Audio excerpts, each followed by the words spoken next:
Awesome moment here. U.S. men's hockey team golden victory honored by President Trump at last night's State of the Union as they put politics aside with their patriotism on full display in front of lawmakers. Here's forward Matthew Tkachuk with Sean Hannity following the address. It was really cool to walk down and hold the gold medal and chant USA and see everybody, standing, applauding and cheering. It was a really special moment for myself and my teammates, and we felt the love and support ever since we've stepped foot back in the U.S. I guess it was just yesterday, but it's been a crazy 2.5, 3 days. The team living this moment to the fullest, as they should. Joining us now is senior writer for the Washington Examiner and Fox News contributor Joe Concha. Joe, the hockey team received 2 minutes of bipartisan standing ovation, and boy, did they deserve it. Oh, absolutely. What a great moment. We've never seen that, I don't think, at a State of the Union before, Carly and Todd. And this was just what we like to see as Americans, where everybody comes together and we cheer as one. As Americans. But within a few days, remember last week, we had 2 incredible victories for the women's and men's U.S. Olympic hockey teams. I mean, the women scored late, remember, to tie Canada and then won their gold medal in an overtime thriller. The men holding on against a favored Canadian team and winning gold for the first time in, 46 years, with Jack Hughes' golden goal in overtime as well that we've now seen a million times.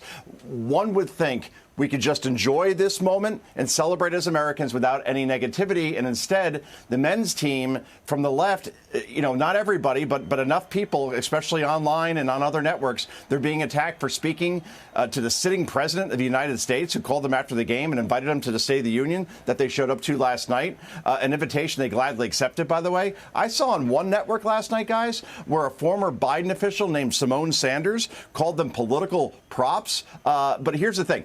Hockey players, they're just built differently. My brother worked for the New Jersey Devils. I got to know many of them. I got to see them win 3 Stanley Cups back in the day. And you could see then and now that they're not going to let these miserable people ruin what was one of the great moments for the United States in Olympic history, and good for them, and also good for the women's team, by the way, accepting an invitation to visit the White House, so there's no controversy there whatsoever as well, Todd. Let's get a little bit more into that, taking the 0% side on a 100-0 issue.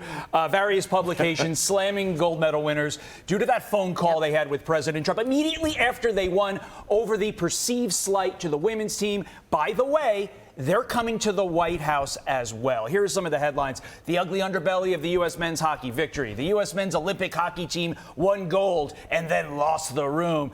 And U.S. hockey team slammed for planned White House visit. Stupid, self-absorbed, and misogynistic. Why, Joe? Why are they like this? Why? Because I'll go back to that word again.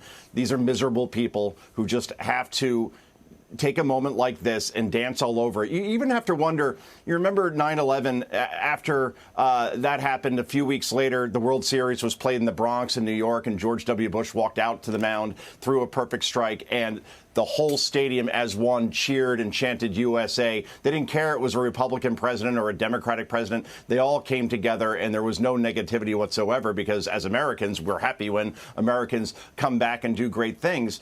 So yeah, those headlines and those stories, they're getting just absolutely ratioed online, and that's a good thing. But the fact that they're even being written at this point and taking these wonderful athletes, men's hockey and women's hockey, and turning this into a controversy is just a whole bowl of wrong, guys. Okay, so from ice to snow, there was a planned snowball fight in New York City after the big snowstorm. And when police arrived, Joe, things escalated. They were assaulted, pummeled with snowballs, and were hurt. Many of them were hurt. It took a long time for the mayor to respond to this, but when he did, here's what he said. I've seen videos of kids throwing snowballs at members of the NYPD in Washington Square Park. And first, I want to say that officers have been on the front line of helping our city respond to this blizzard. They and our entire city workforce deserve to be treated with respect. From the videos that I've seen, it looks like a snowball fight. And then the Police Benevolent Association said this was not just a snowball fight. This was assault by adults throwing chunks of ice and rocks that landed 2 police officers, Joe, in the hospital with head and face injuries. Yeah, these weren't kids. These were grown adults throwing these snowballs, as you said, putting 2 in the hospital. You would think the NYPD would have a mayor that has their back, that would say whoever did this will be found and will be arrested. Do not treat our law enforcement this way in any way, shape, or form. He would show some anger. He would show some passion. Instead, he dismisses it as a snowball fight. New York is so screwed. I'm sorry. We're only 8 weeks in, and we're already seeing what Zohran Mamdani is doing in New York City and what he thinks about law enforcement. If I was an NYPD officer right now, I would be so angry right now that this guy does not have my back. And it's just going to lead to a mass exodus, I think, even more, where officers just say, you know what, I'll take my pension, I'll retire, or I'll go to Florida, where I'll be accepted in other states. About that. But watching this footage, I'm sure that everybody at home will agree, it is absolutely infuriating and not just a snowball fight.